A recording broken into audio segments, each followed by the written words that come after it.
the Romanian IAR-39. Really cool. Coming up next. What's in the box? What's in the box? What's in this box? What's in the box? Hello everybody. My name is Trevor Slescu and I'm the owner of Monster Hobbies, and welcome back to all my great subscribers. And if you're new to this channel and you like aircraft model unboxing videos, please remember to like and subscribe and click that notification button right down there so that whenever I make a new video, you get notification as to when to see it. And we do a lot of videos on this channel like model aircraft, model cars, Warhammer models, sci-fi, monsters, and many other cool unboxings. So you don't want to miss any of those. So remember to like and subscribe, click that notification bell. Now, without further ado, I want to introduce to you one of our first fully built in Romania aircraft kits. And this is an IAR-39, which is a special type of bomber that first saw it in 1937 is when the plane was produced and when it came out into the skies. So without further ado, let's go down and see what's in the box. And throughout this video, if you look up above in here, there'll be little links to follow with videos and stuff all about this airplane. So check those out as you check out the unboxing. So without further ado, let's go down and see what's in the box. Now welcome back down to our unboxing table where we get to look at the Azur IAR-39. Now this model kit is a depiction of the Romanian Air Force lightweight bombers that they came out with in 1937, I believe. And what's cool about this kit is it contains injected plastic parts, injected and vacuform canopy, decals, photo-etched, and resin parts. So if you're unfamiliar with photo-etch and resin parts, we can actually see what's inside here. But I want to show you the back of the box here, where it shows a couple of cool books on these planes. There's the Air Magazine and La Aviation Romanie, which is, of course, the Romanian Air Force. That's in French, I believe. Yeah, this model kit is a French company. Okay, anyway, so they show 3 variations of this plane. Now, what's cool about this? The first one here is early Romanian. It's got the King Michael's cross there, a small one with the yellow stripe. Now, these were identifications for when Romania was allies with Germany. They were part of the Axis powers in World War II at the beginning of the war. So the Germans painted any of their Axis partners' planes. They had to have the yellow band so that when they were flying, they knew who was an enemy and who was an ally. So they had the yellow bands. Well, in some squadrons, as war progressed, they found that it was hard to see, who was who as things are going by really fast. So to further this, they painted the cowling yellow so that it was a lot brighter, and they made the King Michael cross a bit bigger as well. And then after the coup d'etat, when Romania changed sides and joined the Allies, the Romanians painted over the yellow from the nose and went back to the green. They got rid of the King Michael cross and they put on the original World War I style Romanian roundel, and they went to the white stripe so that the Allies could identify the planes. So that's a bit of the Romanian air history for you. And then of course they show the top view here with the dark green with the King Michael crosses, which would be, related to this plane. If you wanted this one, your cowl goes yellow, right? And there's the undercarriage, and you can see the bomb payload that was under here, small bombs. Oops, and there are quite a lot of them. So let's turn this box lid over again, and I'm going to just do a quick open. For right now, step 1 is getting all the stuff out of the box. And of course we have our instruction sheet, which we'll look at in just a minute. And we've got the sealed bag with all our parts in it. And what's interesting is every part in here is in this sealed bag. So there's all the resin bombs and things. Comes in a little Ziploc. There's the canopies. There are the decals. And of course the plastic bits. So let's just move this out of the way and look at our first topic, which is the instructions. Yes, before we get into the instructions, I just realized I made a mistake here. Azur is actually not a French company. It is made in the Czech Republic. I wish I had have seen that on the side of the box before I said French. But what threw me off was that La Aviation de Roumanie and all that stuff is in French. And then it says here about going to Paris. So I kind of made a mistake there, but this kit is from the Czech Republic. So, without further ado, let us go and look at the instruction sheet now. And again, this instruction sheet is in black and white, which is quite common in instructions. And it's got a write-up in French, British, and, nicely enough, Romanian, which is really good, and tells you the whole history of the plane right there. And then if we open it up, this is a booklet type instruction sheet. We can see all our plastic parts here, and the photo etch parts. There's a piece of film in here for your instrument cluster, and then polyurethane parts, which of course are your resin, and that will coincide with the parts here will be shown there. So if you're missing anything, you know what it is, and you can contact Azur for some replacement parts. Okay, so getting inside the kit here, they show, of course, how the pieces all go together. It's quite an interesting type of frame arrangement here. There's your seat, and it looks like it's got all the components for full operations of the ailerons and rudders in there. Quite a detailed cockpit. Ah, that's your tail machine gun there. So this frame is actually... oh, it's all part of the interior. So there's your seat there, your cockpit. And then you notice this is actually upside down, I think. No, maybe not. I don't know. But it is interesting. Okay, I'll have to build the model to find out how it goes together. Alright, so here it is here. And you can see that you've got that framework going inside your airplane. And then all of this. And that's how it would look in the back. So there's your tail gun there. I guess this piece that's shown under here is some kind of counterbalance, or the rear seat for the... yeah, okay, that makes sense. So that would be the rear seat upside down for the machine gunner. And then of course here we've got our windows, which are interesting because they're on the side here. So the pilot can look down and to the left or right to see where to drop the bombs down below. And then here we've got our rear stabilizers, and it shows you the struts, which one goes where. The 14.1mm strut will go right there, and the 3.8mm strut will go this way to make up the triangle for supports for your rear stabilizers. And let's there we go. Take in the full scope of the instruction sheet. Now here's the wing going together. It's a two-piece bit, and our big gigantic canopy. It says you can put it on now or wait till you get to step 17, which is kind of interesting.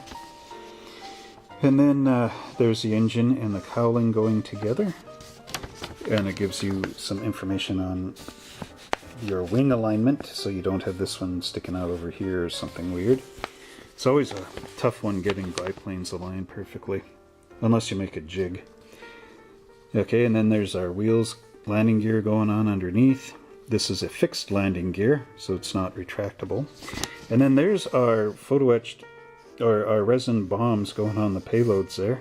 See how many there are. 1, 2, 4, 5, 6, 7, 8, 9, 10, 12 per side, 24 bombs.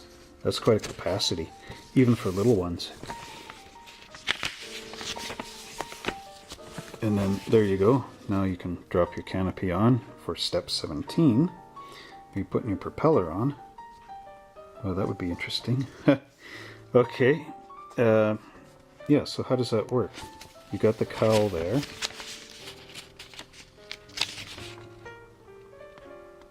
Yeah. Oh, okay. So, oh, I see how it would go. So your cowl is there. And then, oh, I guess you can't spin your propeller. All right. Well, it's a fixed propeller arrangement. So you can't run around the room going on the propeller and making it spin, pretending you're in the air.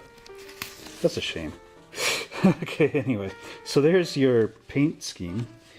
They don't really have too much, as some of the other companies do. It just has light blue on the bottom, dark green on the top, and yellow on the nose.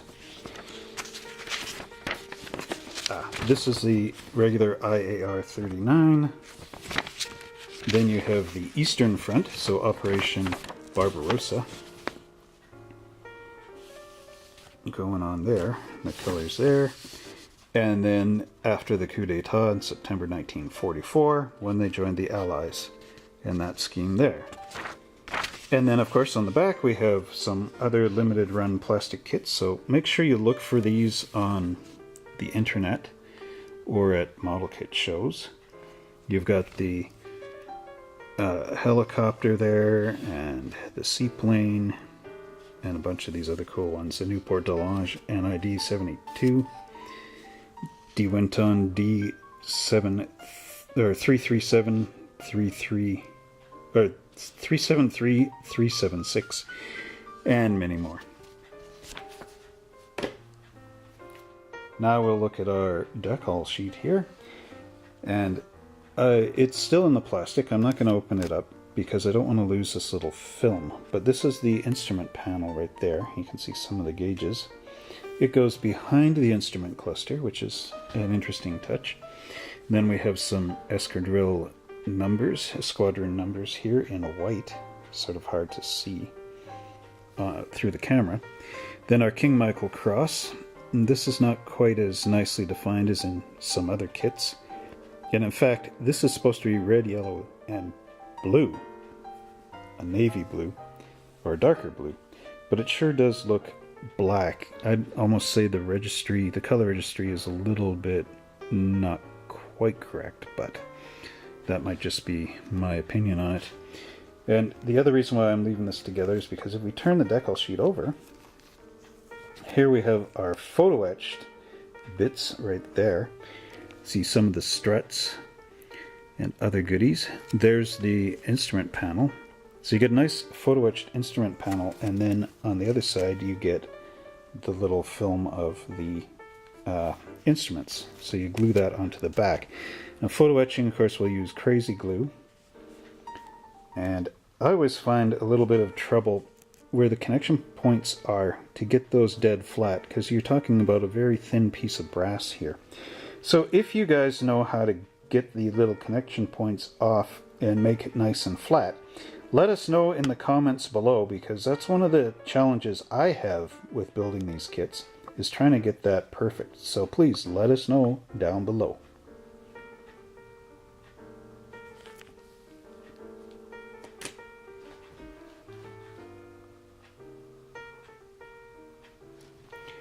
Now we'll move on to our plastic components, and we're going to start with the sheet that has the cowling and of course our frameworks in it.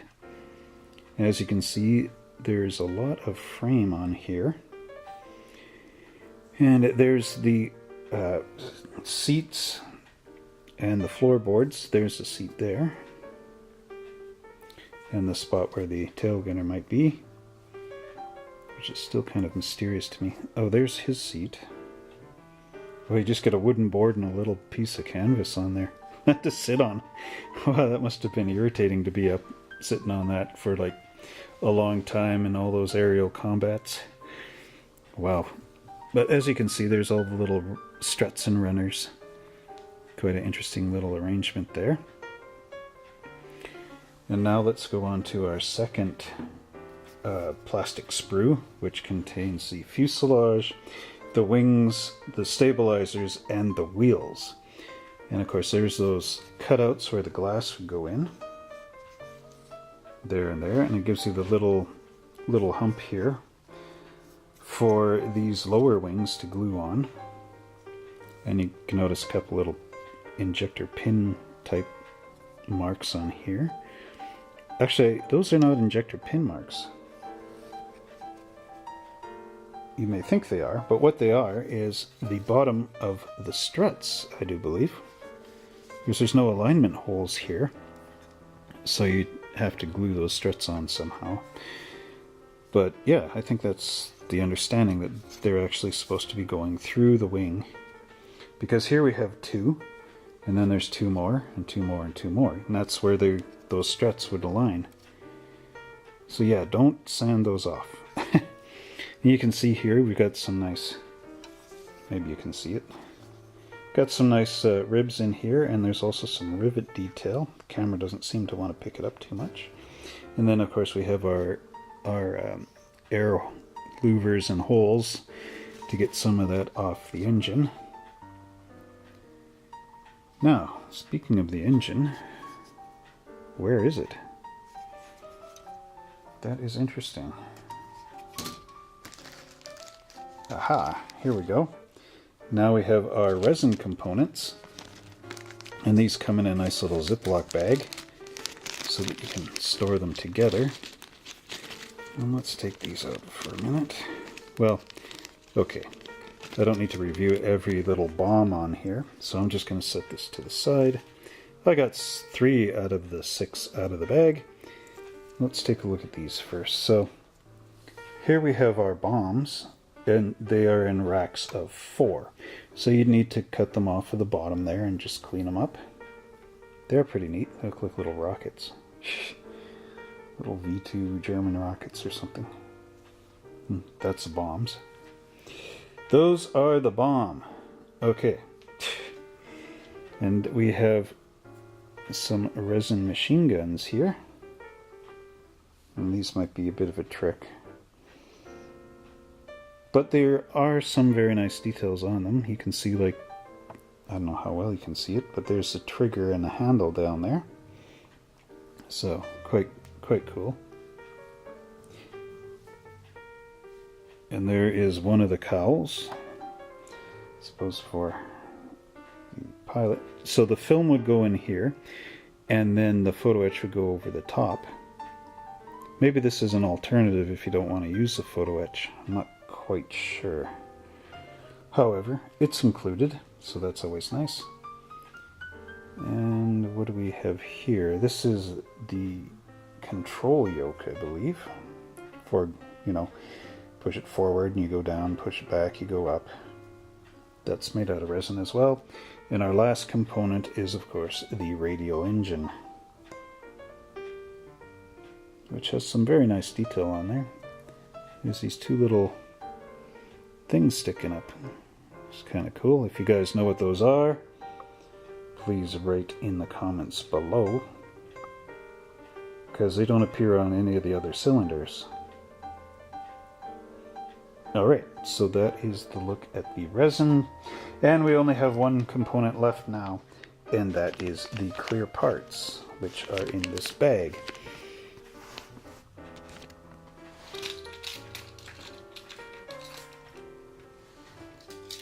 So let's open these up with the old Scout pocket knife here. This is nice, nicely sealed off bag.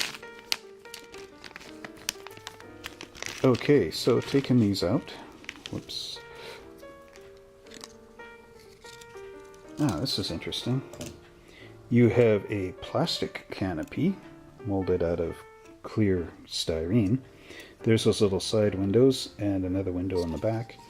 You also have a vacuum formed canopy. So that's kind of interesting. Not quite sure the reasoning on that, but at any rate you've got a backup in case you are trying to paint these little things, the little frames in there, and you slip with your paintbrush. Or if, I don't know, you just you know, scratch this one up or something. Not too sure the reasoning on that. Vacuum forming is a bit lighter though. So,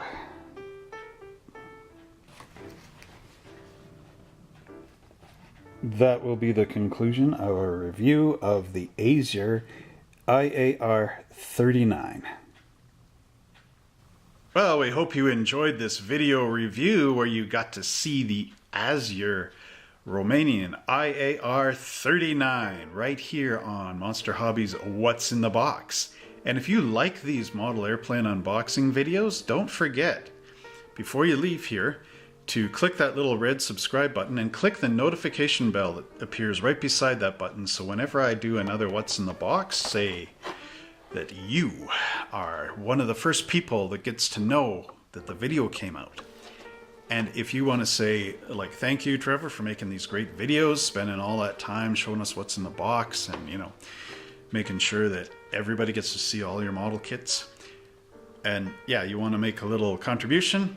Hey, I just opened up a Patreon account and you can become a patron like these two great people right here have done. And if you become a patron, you also get your name in those credits too, which is really cool. And there's also some other great bonuses there, like depending on the amount that you want to contribute, you can get stickers, you can get t-shirts, you can get a special monster pencil, all kinds of cool stuff.